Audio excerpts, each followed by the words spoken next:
Hi hello good morning ಶುಭೋದಯ.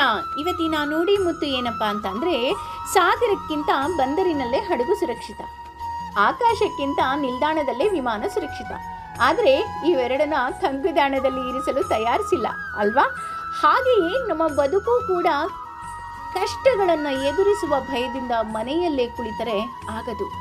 ನದಿಯ ನೀರು ಹರಿತಾ ಇದ್ದರೆ ಆ ಹರಿಯುವ ಜಾಗವನ್ನು ಶುಭ್ರಗೊಳಿಸಿ ಸುತ್ತಮುತ್ತಲಿನ ಪ್ರದೇಶಕ್ಕೆ ಜೀವಕಳೆಯನ್ನು ಕೊಟ್ಟು ಸಾಕ್ತಾ ಹೋಗುತ್ತೆ.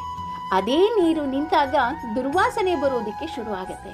ಹಾಗೆಯೇ ಮನುಷ್ಯನ ಜೀವನವೂ ಅಷ್ಟೇ, ನಾವು ಸಾಗುತ್ತಾ ಇರಬೇಕು ಹಾಗೂ ನಮ್ಮ ಸುತ್ತಮುತ್ತಲಿನ ಜೀವಗಳಿಗೆ ಸಂತೋಷದ ಜೀವಕಳೆಯನ್ನು ಕೊಟ್ಟು ಸಾಗಬೇಕು.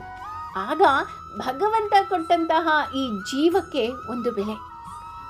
ಒಮ್ಮೆ ಯೋಚನೆ ಮಾಡಿ, ಹಾಗೆ ಭಗವಂತ ಕೊಟ್ಟ ಈ ಜೀವನವನ್ನು ಆನಂದಿಸಿ ಆಸ್ವಾದಿಸಿ.